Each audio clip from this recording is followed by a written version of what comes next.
இத்தனை வருஷமா நான் சிறுமையத்தான் நான் அனுபவிச்சுட்டு இருக்கிறேன், இத்தனை வருஷமா நான் துன்பத்தை தான் நான் அனுபவிச்சுட்டு இருக்கிறேன். ஆனா ஆண்டவர் இன்றைக்கு கிருபையாய் கர்த்தர் வாக்கு கொடுக்கிறார். கர்த்தர் உங்களை சிறுமைப்படுத்தின நாட்களுக்கும் நீங்கள் துன்பத்தை கண்ட வருஷங்களுக்கும் சரியாய் ஆண்டவர் உங்களை மகிழ்ச்சியாக்குகிற தேவன். கர்த்தரிடத்திலிருந்து ஒரு வார்த்தை இன்றைக்கு புறப்பட்டு வருகிறது.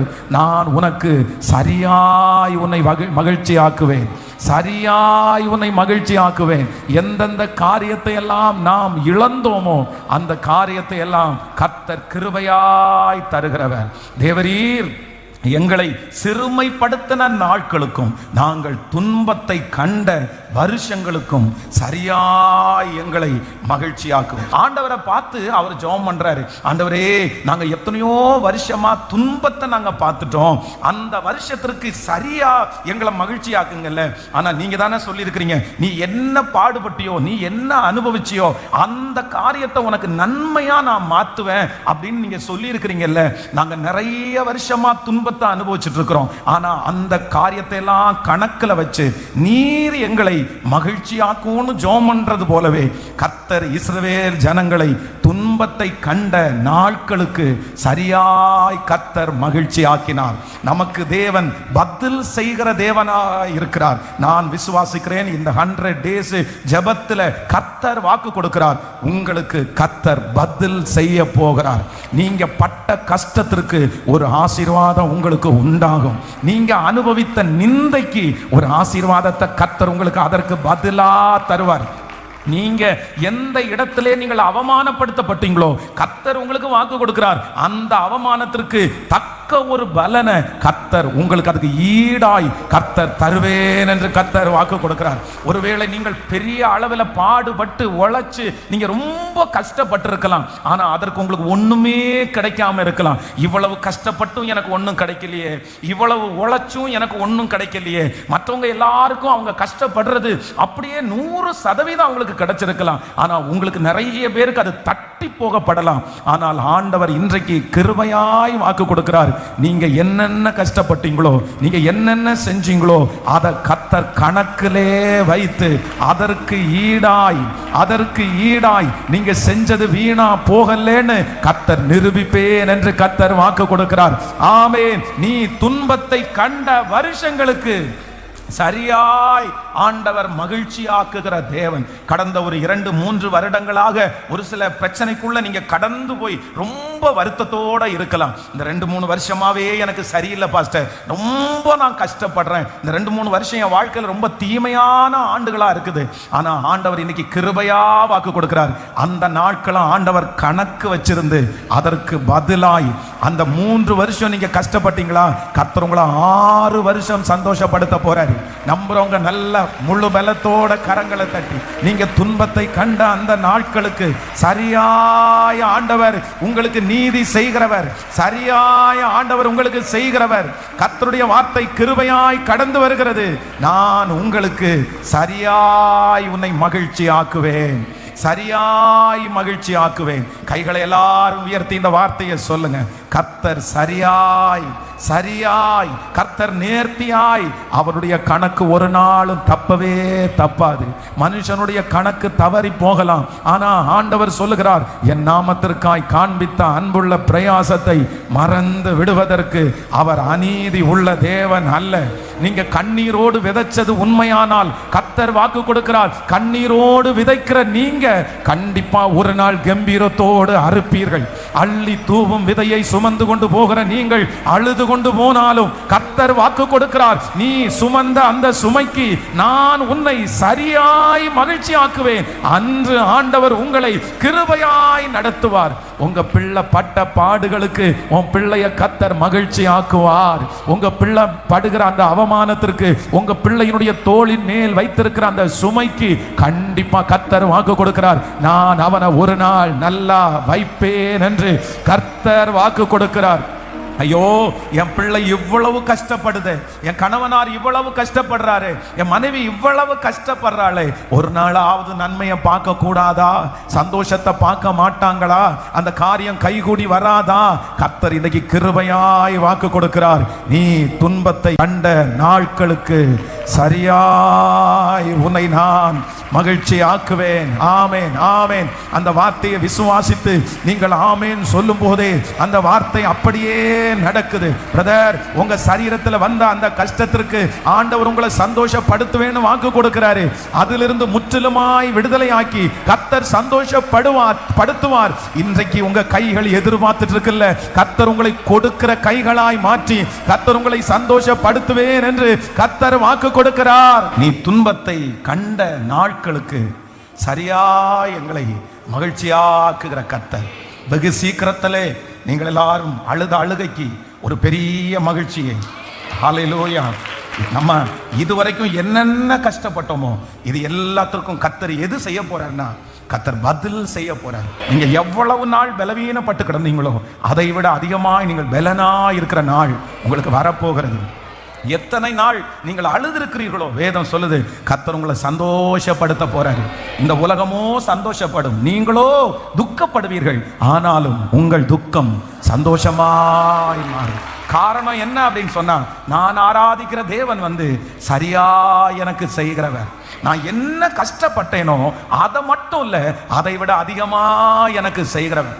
வேதம் சொல்லுகிறது, நேபுகாத்நேச்சர் தனக்கு கூட இருந்த வேலை ஆட்களை வைத்து கடினமாய் வேலை வாங்கினான். இந்த பாபிலோனின் ராஜா கடினமாய் வேலை வாங்கினான். ஆனா அந்த வேலை செய்தவர்களுக்கு வேதம் சொல்லுது உச்சம் தலை மொட்டை அடிக்கப்பட்டுருச்சு.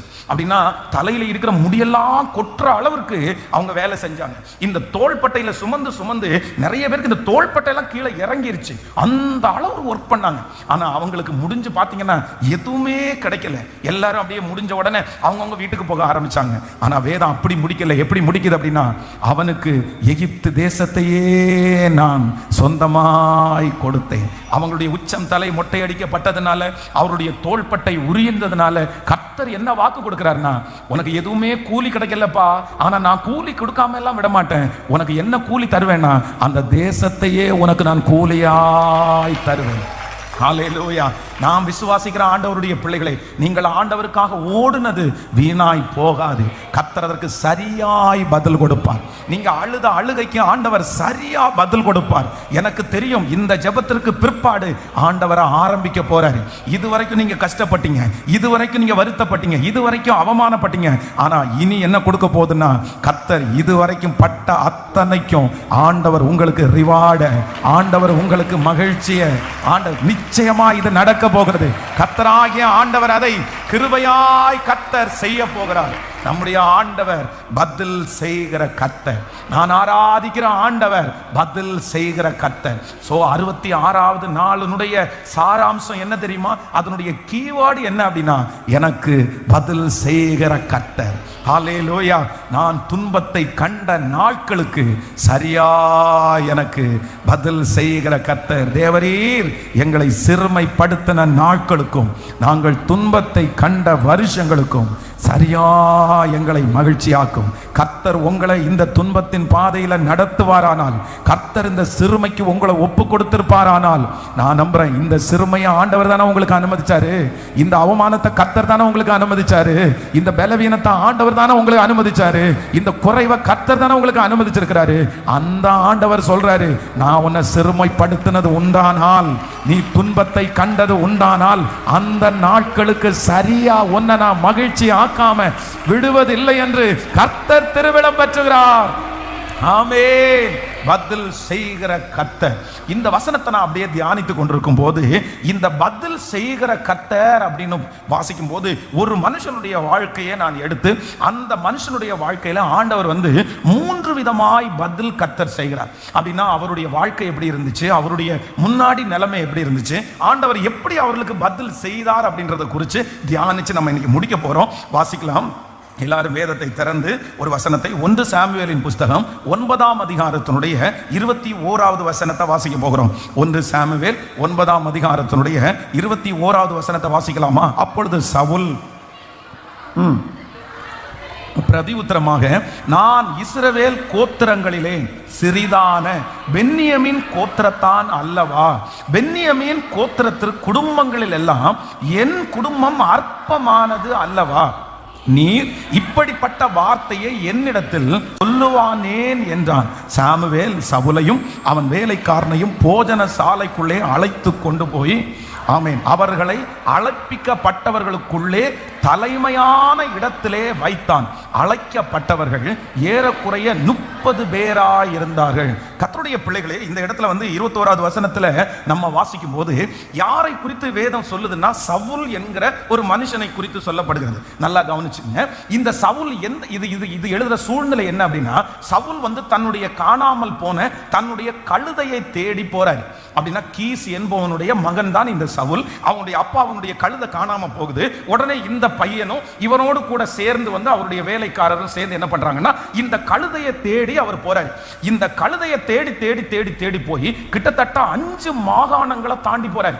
5 ஏரியாவை தாண்டி கிட்டத்தட்ட 3 நாட்கள் பிரயாணம் பண்ணுகிறார். அப்படின்னா தன்னுடைய காணாமல் போன கழுதைக்காக ஒரு வாலிப பையனும் அவருடைய வேலைக்காரனும் 3 நாட்கள் ராத்திரி பகலா அந்த கழுதையை தேடி தேடி தேடி எங்கேயுமே அந்த கழுதை கிடைக்கல. இப்போ தன்னுடைய கைகளிலே இருந்த பணம் செலவழிஞ்சிருச்சு, அவங்க கொண்டு வந்திருந்த சாப்பாடெல்லாம் செலவழிஞ்சிருச்சு, கொஞ்சம் தான் இருக்குது. உடனே இல்ல, நம்ம இதுக்கு மேலேயும் நம்ம தேடி போனோம்னா நல்லா இருக்காது, ஒண்ணு பண்ணுவோம், ஞான திருஷ்டிக்காரன் யாராவது இங்க இருந்தா அவங்களிடத்துல போய் நம்ம ஜெபம் பண்ணி கேட்கலாமா அப்படின்னா, அந்த காலத்திலே தீர்க்கதரிசிகள் நடந்து கொண்டிருக்கிற காரியத்தை குறித்து தீர்க்க தரிசனம் சொன்னாங்க. அப்படின்னா அவங்க கண்ணை மூடி ஜெபம் பண்ணும்போது இந்த ஊரியும் தும்மியும் இப்படிப்பட்ட இதை வச்சு அதை வச்சு கண்டுபிடிச்சு அவங்க சொல்லுவாங்க. அப்போ இங்க ஞான திருஷ்டிக்காரன் அப்படின்னா தீர்க்கதரிசி யாராவது இருக்கிறாங்களான்னு வழியில ஒருத்தர்கிட்ட கேட்கும்போது, ஆமா இந்த மாதிரி சாமுவேல்னு ஒருத்தர் இருக்கிறாரு, அவரை வேணா நீங்க போய் பாருங்க, அவர் பக்கத்துல தான் இருக்கிறாருன்னு சொல்லி இப்ப சாமுவேலை பார்க்கிறதுக்காக இந்த சவுலும் அவனுடைய வேலைக்காரரும் வருகிறார்கள்.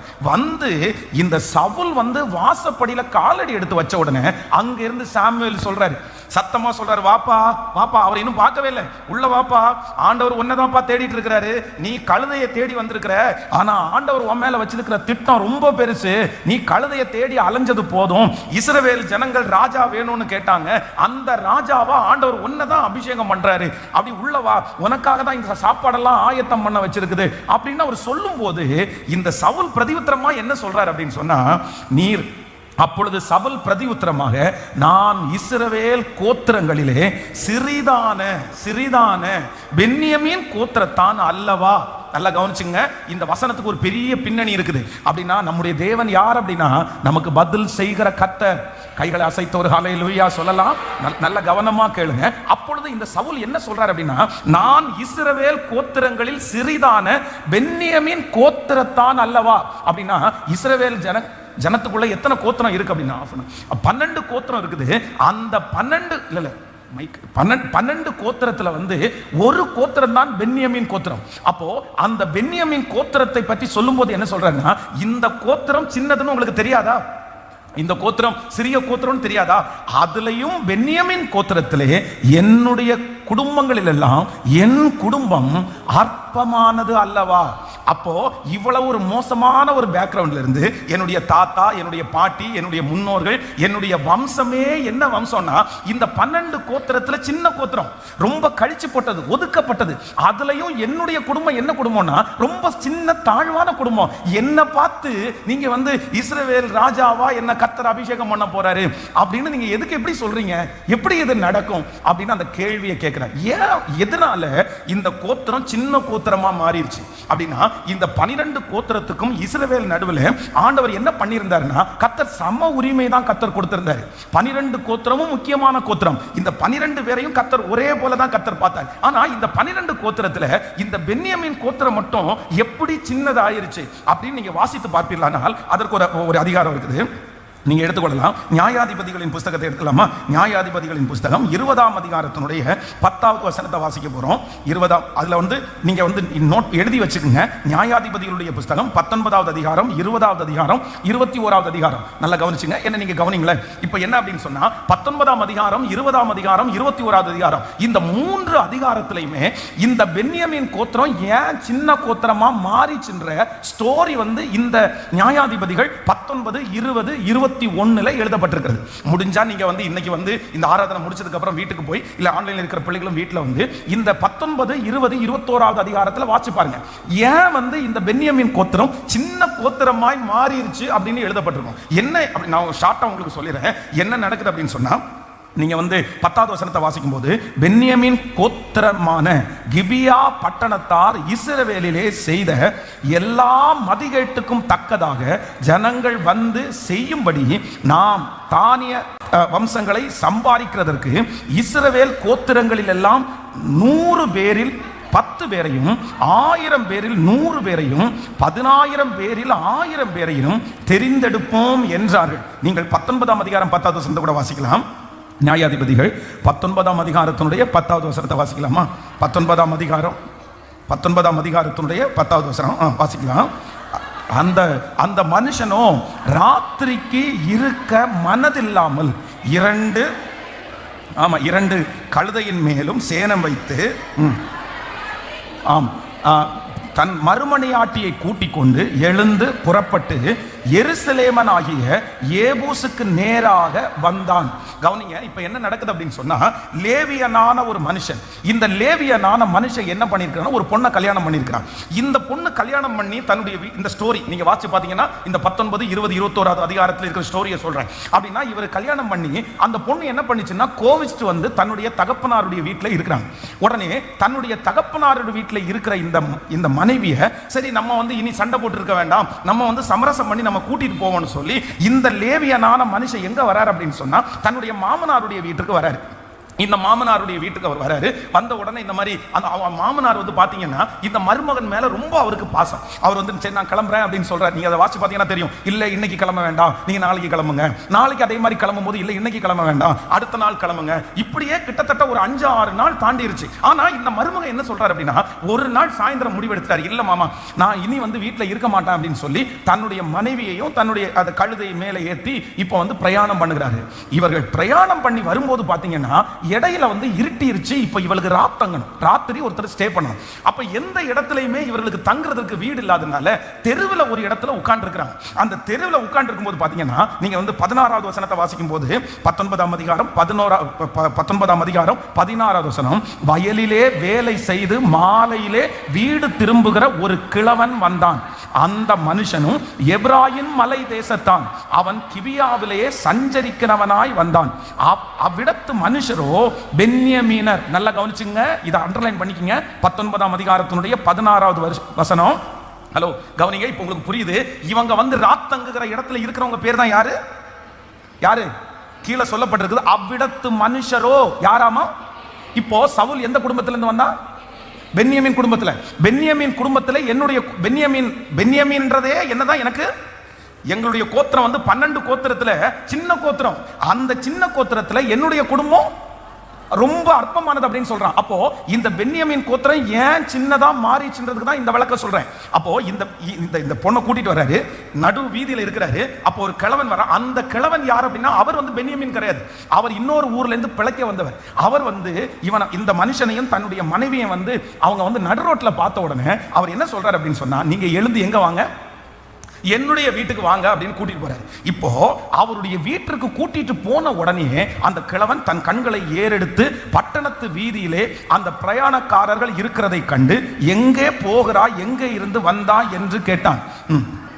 அதற்கு அவன், நாங்கள் யூதயாவில் உள்ள ஊராகிய பெத்லேகமிலிருந்து வந்து எப்ராயிம் மலை தேசத்தின் புறங்கள் மட்டும் போகிறோம். நாங்கள் அவ்விடத்தான் யூதாவில் உள்ள பெத்லேகம் மட்டும் போய் வந்தேன். நான் கர்த்தருடைய ஆலயத்திற்கு போகிறேன். இங்கே என்னை வீட்டிலே ஏற்றுக்கொள்ளுவார் ஒருவனும் இல்லை. எங்கள் கழுதைகளுக்கு வைக்கோலும் தீவனங்களும் உண்டு. எனக்கும் உமது அடியாளுக்கும் உமது அடியாளோடு இருக்கிற வேலைக்காரருக்கும் அப்பமும் திராட்சரசமும் உண்டு. ஒன்றிலும் குறைவில்லை என்றான். அப்பொழுது அந்த கிழவன், உனக்கு சமாதானம், உன் குறைவல்ல என் மேல் இருக்கட்டும், வீதியில் மாத்திரம் ராத்தங்க வேண்டாம் என்று சொல்லி அவனை தன் வீட்டிற்குள் அழைத்து கொண்டு போய் கழுதைக்கு தீனம் போட்டான். அவர்கள் தங்கள் கால்களை கழுவிக்கொண்டு புசித்து குடித்தார்கள். அடுத்த வசனம், அவர்கள் மகிழ்ச்சியாயிருக்கும் போது இதோ பேலியாளின் மக்களாகிய அந்த ஊர் என்ன ஊர்? அந்த ஊர் எந்த ஊரு? இல்ல, அந்த நம்ம யாருடைய ஊரு? சவுலுடைய வம்சத்தில் யார் வந்தார்? பென்யமீன் இருக்கிற ஊர்ல அந்த ஊர் மனுஷரில் சிலர் அந்த வீட்டை சூழ்ந்து கொண்டு கதவை தட்டி, உன் வீட்டிலே வந்த அந்த மனுஷனை நாங்கள் அறியும்படிக்கு வெளியே கொண்டு வா என்று வீட்டுக்காரனாகி அந்த கிழவனோட சொன்னார். நல்லா கவனிச்சுங்க. இப்போ சோதோம் குமோரால இந்த லோத்துனுடைய குடும்பத்தில் நடந்துச்சு பாருங்களேன். அங்க தூதர்கள் வந்த உடனே அவர்கள் எங்களை அறியும்படிக்கு எங்களை வெளியே விடுங்கன்னு சொன்னாங்கல்ல. இதே போல இந்த பென்யமீன் கோத்திரத்திலே இருக்கிறதுல பேலியாளின் மக்கள் மோசமான ஒரு கேங்கு. இவங்க என்ன கேங் இருக்கிறாங்கன்னா, இந்த ஹோமோசெக்சுவல், இந்த மாதிரி அசுத்த பாவத்தில் இருக்கிற ஒரு டீம் இருக்கிறாங்க. இந்த வீட்டில் புதுசா ஒரு கெஸ்ட் வந்தாங்கன்னு தெரிஞ்ச உடனே அந்த டீம் இப்ப எங்க வந்துட்டாங்க? இந்த கிழவனுடைய வீட்டுக்கு வந்துட்டாங்க. இந்த கிழவனுடைய வீட்டுக்கு வந்து என்ன சொல்றாங்கன்னா, இப்போ உங்களிடத்துல தங்குறதுக்காக வந்தாங்கல்ல, அவங்கள வெளியே அனுப்பு, அவங்கள வெளியே அனுப்பு. உடனே இந்த கிழவன் என்ன சொல்றாருன்னா, எப்பா எப்படினாலும் ரோட்ல தங்க வேண்டியவங்கள நான் என் வீட்டுக்குள்ள கொண்டு வச்சிருக்கிறேன், நீங்க இந்த மாதிரி பண்ணக்கூடாது அப்படின்னு சொன்ன உடனே அவங்க கேட்கவே இல்லை. அதனால இந்த வீட்டுல தங்கும்படியாக வந்திருக்கிற மனுஷன், உனக்கு இப்ப என்ன வேணும்? என் மனைவி தானே உனக்கு வேணும், இது அப்படி அதான் கேட்குறியா, சரி நீ கூட்டிட்டு போ அப்படின்னு சொல்லின்ற மாதிரி வெளியே அனுப்பி விட்ட உடனே இந்த பேலியாளின் மக்களாகிய இவங்க எல்லாரும் சேர்ந்து என்ன பண்ணிட்டாங்கன்னா, அந்த மனைவியை ரொம்ப தகாத விதமா நடத்தி நைட்ல இருந்து காலையில வரைக்கும் அந்த பிள்ளையை ரொம்ப அபியூஸ் பண்ணி இப்ப என்ன பண்ணிட்டாங்கன்னா கொன்னுட்டாங்க. கடைசியில் இவங்க காலையில கதவை திறந்து பார்த்தா அந்த பெண்ணு வீட்டு வாசப்படியில அப்படியே மல்லாக்க படுத்து கிடக்குறாங்க. உடனே இவர் கூப்பிடுறாரு, எந்திரிமா போலாம் அப்படின்னு சொன்னா எந்த அசையுமே இல்லை. திரும்ப பக்கத்துல போய் பார்த்தா அந்த லேடி இறந்து போய் கிடந்தாங்க. உடனே இந்த மனுஷன் என்ன பண்ணிட்டான்னா, அந்த டெட் பாடியை எடுத்து தன்னுடைய கழுதைக்கு மேல வச்சு வீட்டுக்கு கொண்டு எலும்போட சேர்த்து 12 துண்டா அந்த மனுஷன் வெட்டுறாரு. நீங்க வாசிங்க 19ஆம் அதிகாரம் 20ஆம் அதிகாரம் 20 இல்ல, நீ வீட்டுல போய் வாசிங்க, இது அப்படியே இருக்கும் பாருங்க. நான் சும்மா கதையெல்லாம் சொல்லல, கட்டுக்கதை இல்ல. இப்போ அவர் 12 துண்டுகளாக கட் பண்ணி என்ன பண்ணிட்டாருன்னா 12 கோத்திரத்துக்கும் அனுப்பிட்டாரு. ஒவ்வொரு கோத்திரத்துக்கும் பார்சல் அனுப்பிட்டாரு பாருங்க அப்படின்னு. அத்தனை பேரும் அடிச்சு புரண்டு என்ன சொல்றாங்கன்னா, இஸ்ரவேலில் இதே போல ஒரு மதிகேடு இதுவரைக்கும் நடந்ததே இல்லை. என்ன நடக்குது, என்ன யார் அனுப்புனா, என்ன பிரச்சனை அப்படின்னு சொல்லி 12 கோத்திரத்தில் இருக்கிற முக்கியமான அத்தனை பேரும் ஒரு இடத்துல கூடிட்டாங்க. இப்போ கூடும்போது இவரை கூப்பிட்டாங்க. என்ன நடந்துச்சுன்னு சொன்னோன்னா இவர் சொன்னாரு, இந்த மாதிரி நான் போனேன், பென்யமீன் கோத்திரத்தில் இருக்கிற இந்த மாதிரி ஆட்கள் எல்லாம் சேர்ந்து என் மனைவி இந்த மாதிரி பண்ணிட்டாங்க, என் மனைவி செத்து போயிட்டாங்க, அதனால இவங்களுக்கு ஏதாவது ஒரு இடத்துல தண்டனை வாங்கி கொடுக்கணுன்றதுக்காக தான் நான் இந்த மாதிரி எல்லாருக்கும் அனுப்புனேன், நான் தான் அனுப்புனேன்னு சொன்ன உடனே இப்போ இஸ்ரவேலில் 11 கோத்திரங்கள் சேர்ந்து இப்போ என்ன பண்றாங்கன்னா, இந்த பென்யமீன் கோத்திரத்துக்கு விரோதமா எழும்ப வேண்டிய சூழ்நிலை. ஸ்ட்ரெயிட்டா போய் ஆண்டவரிடத்துல கேட்கறாங்க, என்ன பண்றதுன்னு கேட்டா கர்த்தரும் என்ன சொல்லிட்டாருன்னா, நீங்க யுத்தம் பண்ண ஆரம்பிங்கன்னு சொல்லிட்டாரு. இந்த யுத்தத்துல லட்சக்கணக்கா இருந்த பென்யமீனர் 1000 மாத்தப்பட்டாங்க. 1000 மாத்தப்பட்ட இந்த பென்யமீனர் கடைசி வெறும் 600 பேராய் மாற்றப்பட்டாங்க. இந்த ஊர்ல இருந்தே இருக்க கூடாதுன்னு சொல்லி இந்த பென்யமீனர் எல்லாம் ஒரு 600 பேர் வெளியில போய் ஒளிஞ்சிருந்ததுனால அவங்க தப்பிச்சிட்டாங்க.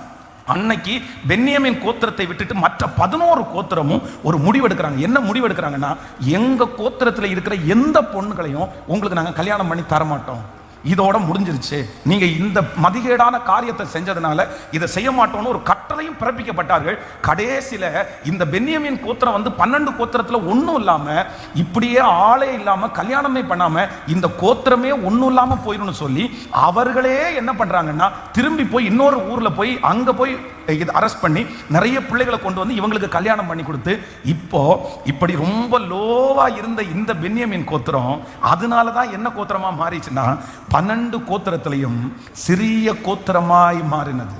இப்போ இஸ்ரவேல் ஜனங்கள் எல்லாரும் ஆண்டவரிடத்துல என்ன கேட்கிறாங்க அப்படின்னா, எங்களுக்கு யார் வேணும், எங்களுக்கு யார் வேணும், ராஜா வேணும்னு கேட்கிறாங்க. அதுவும் 40 வருஷத்துக்கு முன்னாடி கேட்கிறாங்க. ஆண்டவருடைய வாக்குத்தத்தத்தின்படி, வசனத்தின்படி 40 இயர்ஸ், 40 வருஷம் தாண்டி தான் ராஜாக்களுடைய காலம் ஆரம்பிக்குது. ஆனா இஸ்ரவேல் ஜனங்கள் இல்ல, எல்லா நாட்டிலையும் ராஜா இருக்கிற மாதிரி எங்களுக்கு ராஜா வேணும்னு கேட்கிறாங்க. அந்த ராஜா வேணும்னு கேட்கும்போது இஸ்ரவேலிலே முதலிலே ராஜாவாக ஒருத்தனை நியமிக்கணும்னு கர்த்தர் தேடும் போது கர்த்தர் எங்க இருந்து எடுத்தார் அப்படின்னு சொன்னா, வேற எங்கேயும் எடுக்க வேணாப்பா, 11 கோத்திரத்துல தள்ளப்பட்ட கோத்திரம் எந்த கோத்திரம்னா பென்யமீன் கோத்திரம். ரொம்ப அவமதிக்கப்பட்ட கோத்திரம் என்ன அப்படின்னு சொன்னா பென்யமீன் கோத்திரம். அதுவும் முன்னோர்கள் செய்த, பெரியவர்கள் செய்த, வயதானவர்கள் செய்த ஒரு தவறின் நிமித்தம் தண்டிக்கப்பட்ட, அவங்களுக்கும் அந்த பென்யமீன் கோத்திரத்தில் இருக்கிற நிறைய பேருக்கும் இந்த பிரச்சனைக்கும் சம்பந்தமே இல்லை. ஆனா யாரோ ஒருத்தர் செய்த தவறுக்காக இத்தனை ஆண்டுகளும் அந்த கோத்திரம் என்ன கோத்திரமா இருக்கு அப்படின்னு சொன்னா ரொம்ப சிறிய கோத்திரமா இருக்குது.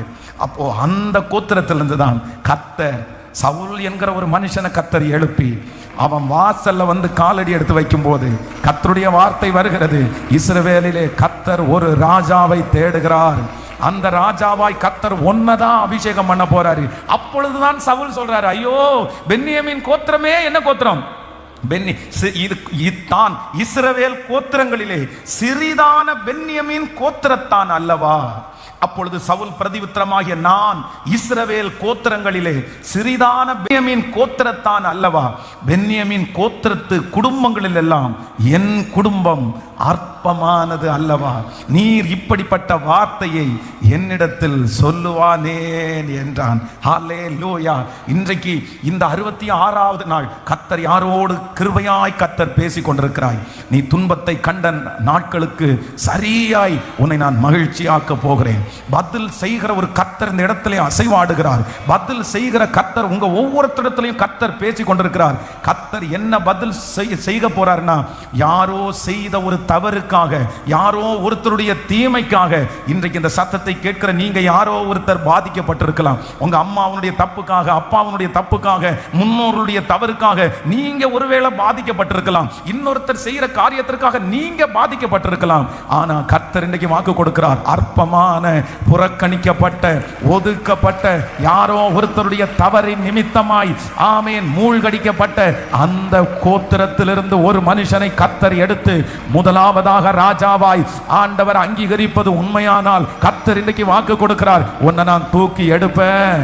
சிறுமைப்பட்ட உங்களை கர்த்தர் தூக்கி எடுப்பார். இந்த ஜெபத்தில் யார் ஒருவர் ரொம்ப சிறுமையை அனுபவிக்கிறீர்களோ, அவமானப்படுத்தப்பட்டீர்களோ, உங்களை ரொம்ப கேவலமா அவங்க ட்ரீட் பண்றாங்களோ, அவர்களை கர்த்தர் தெரிந்தெடுத்து வேறு பிரித்து எல்லா கோத்திரத்தை விட சின்ன கோத்திரமாகிய பென்யமீன் கோத்திரத்திலிருந்து முதல் ராஜாவை ஏற்படுத்தின தேவனுக்காய் கரங்களை தட்டி உங்க குடும்பத்துல சிறுமையான உங்களை தான் கர்த்தர் எடுக்க போறாரு. உங்க வம்சத்துல சிறுமையாக்கப்பட்ட உங்களை தான் கர்த்தர் தூக்கி எடுக்க போறாரு. எஸ் சிஸ்டர், பிரதர், இது நடக்கும், நிச்சயமாய் நடக்கும். இந்த ஜெபத்தை கர்த்தர் அதற்காக தான் துவங்க பண்ணினார். இல்ல ஆண்டவருடைய வஸ்திரம் உங்க மேல விழுது, கர்த்தருடைய சால்வை உங்க மேல விழுது, கர்த்தருடைய அழைப்பு புறக்கணிக்கப்பட்ட ரொம்ப ஒதுக்கப்பட்ட தகுதியே இல்லைன்னு சொன்ன நமக்கு நேராய் ஹல்லேலூயா, நமக்கு நேராய் ஹல்லேலூயா என்னை பலப்படுத்துகிற கிறிஸ்து. ஆமென். எனக்கு முதல்ல கர்த்தர் எனக்கு ஃபர்ஸ்ட் தேவன் செய்கிற முதல் பதில் என்ன அப்படின்னு சொன்னா, யாரோ ஒருத்தருடைய நிமித்தமாய் வந்த தீமையை எனக்கு நன்மையாய் மாற்றுகிற கர்த்தர்.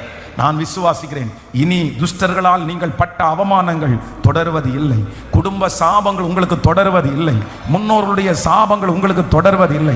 அம்மா செஞ்சது, அப்பா செஞ்சது உங்க தலை மேல இருக்காது. யாரோ ஒருத்தர் செஞ்சுட்டு போனது உங்க தலை மேல இருக்காது. கர்த்தர் அதிலிருந்து ஒரு பெரிய விடுதலையை கர்த்தர் கிருபையாய் தருகிறார். கைகளை உயர்த்தி இயேசுவே, இதோ ஆண்டவர் பென்யமீன் கோத்திரத்தை தேடி வருகிறார். இஸ்ரவேல் 12 கோத்திரத்திலே சிறிதான அந்த கோத்திரத்தை கர்த்தர் தேடி வராரு. இன்னைக்கு லிட்டரலா நிறைய பேருக்கு நடக்குது. எஸ் ஹல்லேலூயா. சொந்தக்காரங்க எல்லா பிள்ளைகளையும் நிறுத்தி வைக்கும் போது உங்க பிள்ளை மட்டும் குறைவா இருக்குல்ல, ஆனா கர்த்தருடைய கண்ணு உங்க மேலதான் படுது. வேலை ஸ்தலத்துல இருக்கிற அத்தனை பேரை காட்டிலும் நீங்க குறைவா தெரியுறீங்கல்ல, கர்த்தர் வாக்கு கொடுக்கிறாரு, உன்னை நான் ஆசீர்வதிக்கிறதற்கு வல்லவர். விசுவாசத்தோட எல்லாரும் ஜெபம் பண்ணி இந்த வார்த்தை எங்க தலையின் மேல நடக்கட்டும் என்று சொல்லுங்க. அற்பமாய் நினைத்த அத்தனை பேருக்கு முன்பாகவும் என் தலையை நிமிர பண்ணுகிற கர்த்தர் ஜெபிக்க அந்த வல்லமை கடந்து வருது. மகா, இது உனக்காக தான். மகனே, இந்த வார்த்தை உனக்காக தான். நீங்க தானே அற்பமா நினைக்கப்பட்டீங்க, நீங்க தானே ரொம்ப குறைவாய் நினைக்கப்பட்டீங்க, உங்களுக்கு தானே எல்லாம் காலதாமதமா வருது, உங்களுக்கு தானே எல்லாம் லேட்டா வருது. இல்ல, கர்த்தருடைய கண்கள் உங்களுக்கு நேராய் நோக்கமா இருக்கிறது. கர்த்தர் உங்களுக்கு நேராய் கர்த்தர் கடந்து வருகிறார். ஹல்லேலூயா, ஹல்லேலூயா, ஆமென். இஸ்ரவேலிலே முதல் ராஜாவா ஆண்டவர் தேடும் போது கர்த்தர் எங்க தான் தேடுறார் அப்படின்னு சொன்னார். ஆமென். என்ன நம்பி எப்படி இவ்வளவு பெரிய விஷயத்தை நீங்க சொல்றீங்க? ராஜாவா இருக்கிறதுக்கு நான் கொஞ்சம் கூட தகுதியே இல்லையே. என்னையா? ஆமாப்பா உன்னதான் ஆண்டவர் தெரிஞ்சு கொண்டிருக்கிறாரு. இல்ல, எங்க குடும்பத்தை பற்றி உங்களுக்கு தெரியுமா? எங்க கோத்திரத்தை பற்றி உங்களுக்கு தெரியுமா? 12 கோத்திரத்துல என் கோத்திரம் ரொம்ப மனசு விடப்பட்ட எல்லாருடைய முகத்திலையும் ரொம்ப வித்தியாசமான ஒரு அவமானத்தை கொண்டு வந்த கோத்திரம் எங்க கோத்திரம் தான். எல்லாரும் சேர்ந்து எங்களை திட்டுனாங்க. என்னமோ ரொம்ப கஷ்டப்பட்டு இவங்க ஒன்றும் இல்லாமல் போயிடக்கூடாதுன்னு சொல்லி எங்களுக்கு தந்த என் குடும்பத்திலிருந்து என்னையா? எஸ், ஆமேன். அந்த குடும்பத்திலிருந்து தான் கர்த்தர் ஒருவனை ராஜாவாய் தெரிந்து கொள்கிறார். என்னுடைய ஆண்டவருடைய பார்வை எப்பவுமே வித்தியாசமான பார்வை. எது முடியாதுன்னு சொல்றாங்களோ அங்கதான் கர்த்தர் முடியும் என்று சொல்லுவார். எது மனிதனால் கூடாததோ அது தேவனால் கூடும். மனிதனால் புறக்கணிக்கப்பட்டதை எடுத்து ஆசீர்வதிக்கிறவர் கர்த்தர். ஞானிகளை வெட்கப்படுத்துறதற்கு இந்த உலகத்திலே பைத்தியம் தெரிந்து கொண்ட ஒரே தேவன் நம்முடைய தேவன். உள்ளவைகளை அவமாக்கும்படியாய் உலகத்தில் இல்லாதவைகளையும் இழிவானவைகளையும் தெரிந்து கொண்ட ஒரே தேவன் நம்முடைய தேவன். நான் நம்புறேன் நீங்க நல்லா இருப்பீங்க. நீங்க கஷ்டப்படுகிற நீங்க நல்லா இருப்பீங்க. இன்னைக்கு உதறி தள்ளப்படுகிற நீங்க நல்லா இருப்பீங்க. ஆமென். யார் அற்பமாய் நினைக்கப்படுகிறதோ அவங்க பேர்ல கர்த்தருடைய கண் அப்படியே வரும். ஹல்லேலூயா. இந்த உலகம் புறக்கணிக்கப்படுகிறவர்களை கர்த்தர் தேடி வருகிறவர். ஆமென். ஆகாது என்று தள்ளின கல்லை மூளைக்கு தலைக்கல்லாய் மாற்றுகிறவர் நம்முடைய தேவன். நீங்க வித்தியாசத்தை பார்ப்பீங்க. கர்த்தருடைய வருகை தாமதிச்சுன்னா நெக்ஸ்ட் இயர் நான் நம்புறேன் இந்த சத்தத்தை கேட்டுட்டு இருக்கிற நிறைய பேரை நீங்க உங்க வம்சத்திலிருந்து கர்த்தர் தெரிந்தெடுப்பார். உங்க குடும்பத்திலிருந்து கர்த்தர் தெரிந்தெடுப்பார். ஆமென். நீங்க தான் முன்னணியில் நிக்க போறீங்க. கர்த்தர் உங்க பிள்ளைகளை, என் பிள்ளைகளை கர்த்தர் முன்னாடி நிக்க வைக்க போறாரு. அந்த புறக்கணிக்கப்பட்ட பிள்ளைய கர்த்தர் முன்னாடி நிக்க வைக்க போறாரு. அவங்க வாழ்க்கை தான் சிறப்பா அமைய போகுது. அவங்க மேலதான் ஆண்டவர் ஒரு பெரிய கிருபையை கர்த்தர் தரப்போகிறார். இது கர்த்தருக்கு லேசான காரியம். ஹல்லேலூயா. நான் தீர்க்க தரிசனமாய் ஆண்டவருடைய வார்த்தையை நான் சொல்றேன். யாரோ செய்த ஒரு தவறுக்காக, யாரோ ஒருத்தருடைய குற்றத்திற்காக இந்த ஜெபத்தில் இருக்கிற யார் நீங்கள் தண்டிக்கப்படுகிறீர்களோ, யார் தண்டிக்கப்படுகிறீர்களோ, அவன் வாங்கின கடனுக்காக நான் கஷ்டப்படுறேன் பாஸ்டர், அவன் பேசின பேச்சுக்காக நான் இன்னைக்கு கஷ்டப்படுகிறேன், இன்னொருத்தருடைய தவறு நிமித்தமாய் இந்த சத்தத்தை கேட்கிற யார் ஒருவர் நீங்க பயத்தோடு கவலையோடு இருக்கிறீர்களோ, நான் நம்புறேன் ஆண்டவரால் உங்களை என்னையும் தூக்கி எடுக்கிறதற்கு கர்த்தருக்கு லேசான காரியம். ஆண்டவரால முடியும். உங்களை மாட்டி விட்ட ஜனங்களுக்கு முன்னாடி கர்த்தர் உங்களை தூக்கி நிறுத்துறதற்கு கர்த்தர் வல்லவராய் இருக்கிறார். அந்த சிறையிருப்பை மாற்றுவார். அந்த சிறுமையை கர்த்தர் மாற்றுவார். ஸோ அந்த சூழ்நிலையில இருக்கிறவங்க மட்டும் உங்களுக்காக இந்த செய்தி இடையிலே ஒரு ஜெபம் பண்ண நான் விரும்புகிறேன். யாரோ ஒருத்தர் மூலமாய் என் பிள்ளை கெட்டு போய் கிடக்குது, யாரோ ஒருத்தர் மூலமாய் நான் ஒரு கடன்காரனாய் நான் மாற்றப்படுகிறேன், இந்த பிரச்சனைக்குள்ள போகிறதுக்கு இவர் தான் பாஸ்டர் காரணம், இந்த மாதிரி ஒரு பர்சன் காரணம், அவங்களுக்காக இன்னைக்கு நான் தண்டிக்கப்படுகிறேன், அவங்களுக்காக இன்னைக்கு என் குடும்பம் தண்டிக்கப்படுது, என் தாத்தா பண்ணின வேலை, எங்க அப்பா பண்ணின வேலை, எங்க அம்மா செஞ்சது இந்த மாதிரி செஞ்சுட்டு போயிட்டாங்க, அவங்க போயிட்டாங்க, நான் தான் இன்னைக்கு கஷ்டப்படுறேன். ஆனா இன்றைக்கு அசைவாடுகிற கர்த்தர் அதிலிருந்து ஒரு பெரிய விடுதலை கர்த்தர் தரப்போகிறார். ஆமென். கைகளை அப்படியே இந்த சூழ்நிலையில இருக்கிறவங்க மட்டும் உங்களுடைய கைகளை உயர்த்தி கொள்ளுங்கள். உங்களுக்காக நான் ஜெபிக்க ஆசைப்படுகிறேன் இந்த செய்தியினுடைய இடையிலே. ஹல்லேலூயா. Thank you Jesus. இந்த மாதிரி அவங்க ஒரு தீர்மானம் பண்ணி அனுப்புனதுனால தான் நான் இப்படி ஆயிட்டேன். அவங்க என்ன தப்பா கைட் பண்ணிட்டாங்க பாஸ்டர். யாரோ ஒருத்தருக்காக இன்னைக்கு நான் தண்டிக்கப்படுகிறேன், என் பிள்ளை இன்னைக்கு தண்டிக்கப்படுகிறான், யாரோ ஒருத்தர் மூலமா இன்னைக்கு என் குடும்பம் தண்டிக்கப்பட்டிருக்கிறது. அப்பா, இந்த திருச்சபையில கையை உயர்த்தி இருக்கிற, ஆன்லைன் மூலமாய் பார்த்து ஜெபித்து கொண்டிருக்கிற ஒவ்வொரு பிள்ளைகளுக்காக நீங்க சொன்னீங்கல்ல, நீ துன்பத்தை கண்ட நாட்களுக்கு சரியாய் நான் உன்னை மகிழ்ச்சி ஆக்குவேன். அப்பா, பிறந்தது முதற்கொண்டு சவுலை பார்க்கும் போதெல்லாம் நீ போய் இந்த கோத்திரத்துல நீ பிறந்தியே, போய் இந்த குடும்பத்துல நீ பிறந்தியே, நீ ஒரு லக்கியான ஆள் இல்ல, நீ ஒரு நல்ல ஆள் இல்ல, நீ வேற ஒரு கோத்திரத்துல பிறந்திருக்கலாம்ல, நீ யூதா கோத்திரத்துல பிறந்திருக்கலாம்ல, நீ இந்த கோத்திரத்துல பிறந்தியன்னு எத்தனையோ பேர் அவனை பார்த்து என்னென்னமோ வார்த்தையை பேசி இருக்கலாம். ஆனா கர்த்தர் அந்த தள்ளப்பட்ட கோத்திரத்தை மறுபடியும் தூக்கி எடுத்து அதிலே இஸ்ரவேலை ஆளுகிற ஒரு ராஜாவை எழுப்புகிறது உமக்கு லேசான காரியமா இருக்குமானால், இந்த சத்தத்தை கேட்டுக்கொண்டிருக்கும் போதே இனி இந்த மனிதர்களால் காயப்படக்கூடாது, எந்த மனிதர்களாலும் காயப்படக்கூடாது. இயேசுவே, அந்த மனிதர்களால் உண்டான சிக்கலில் இருந்து இப்ப எங்க பிள்ளைகளை நீர் மீட்டு எடுப்பீராக. கர்த்தர் மீட்டெடுப்பீராக. உம்முடைய வல்லமை மீட்டெடுக்க போகிறதற்காக உமக்கு ஸ்தோத்திரம். உம்முடைய வல்லமை மீட்டெடுக்க போகிறதற்காக ஸ்தோத்திரம். ஹல்லேலூயா. ஆமென். திரும்பவும் நமக்கு இரக்கம் செய்கிற கர்த்தர், நீ துன்பத்தை கண்ட நாட்களுக்கு சரியாய் மகிழ்ச்சி ஆக்குகிற கர்த்தர். ஹல்லேலூயா. நம்பர் 1, முதலாவதாக யாரோ ஒருத்தர் செய்த தவறின் நிமித்தமாய் எனக்கு வந்திருந்த அவமானங்களையும் நிந்தைகளையும் மாற்றுகிற கர்த்தர். நம்பர் 2, இரண்டாவதாக வேகமாய் ஒரு காரியத்தை சொல்ல போறேன், வாசிக்கலாம். ஆமேன். இரண்டாவது ஒரு காரியத்தை வாசிக்கலாமா? Thank you Jesus. ஆமேன். 1 சாமுவேலின் புஸ்தகத்தினுடைய ஆமேன் தேங்க்யூ ஜீசஸ் 9ஆம் அதிகாரத்தினுடைய 22வது வசனத்திலிருந்து வாசிக்கலாம். ஆமேன். ஹல்லேலூயா. வாசிக்கலாம். சாமுவேல் சவுலையும் ஆமேன் அவனுடைய வேலைக்காரனையும் போஜன சாலைக்குள்ளே அழைத்து கொண்டு போய் அவர்களை அழைப்பிக்கப்பட்டவர்களுக்குள்ளே தலைமையான இடத்திலே வைத்தான். அழைக்கப்பட்டவர்கள் ஏறக்குறைய 30 பேராக இருந்தார்கள். அடுத்த வசனத்தை கூட வாசிக்கலாம். பின்பு சாமுவேல் ஆமேன் பின்பு சாமுவேல் சமையல்காரனை பார்த்து, நான் உன் கையிலே ஒரு பங்கை கொடுத்து வைத்தேனே, அதை கொண்டு வந்து வை என்றார். வாசிக்கலாம் அடுத்த வசனத்தை. 9ஆம் அதிகாரத்தினுடைய 20வது வசனத்தை கூட வாசிக்கலாமா? 9ஆம் அதிகாரம் 20வது வசனத்தை கூட வாசிக்கலாம். 3 நாளைக்கு முன்னே காணாமற் போன கழுதையை பற்றி கவலைப்பட வேண்டாம், அவைகள் அகப்பட்டது.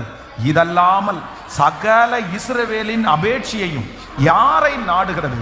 உன்னையும் உன் வீட்டார் அனைவரையும் அல்லவா என்றான். ஹல்லேலூயா. நம்பர் 2, இரண்டாவதாக ஆண்டவருடைய பிள்ளைகளே, நம்பர் 1 மறந்துடாதீங்க.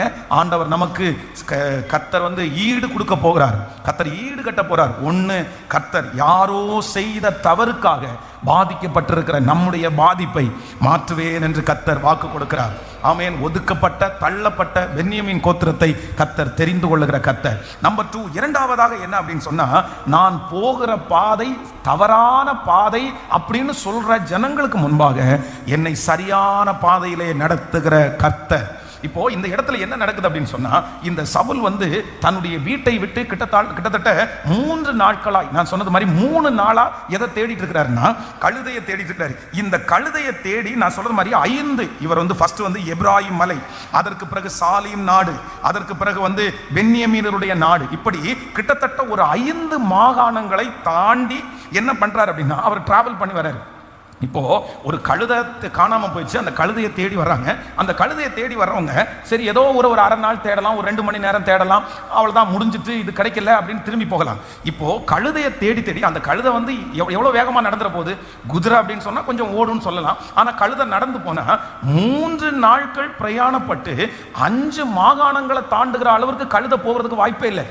இப்போ சவுல் என்பவன் இவ்வளவு உயரமான மனுஷன், கூட வேலைக்காரங்களும் இருக்கிறாங்க. இப்போ எல்லாரும் கேள்விப்பட்டா என்ன சொல்லுவாங்கன்னா, உனக்கு ஏதாவது அறிவு இருக்கா?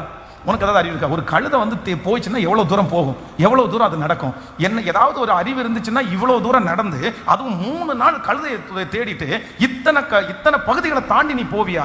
எப்படி நீ போவ? இது உனக்கு தவறான பாதைன்னு தெரியலையா?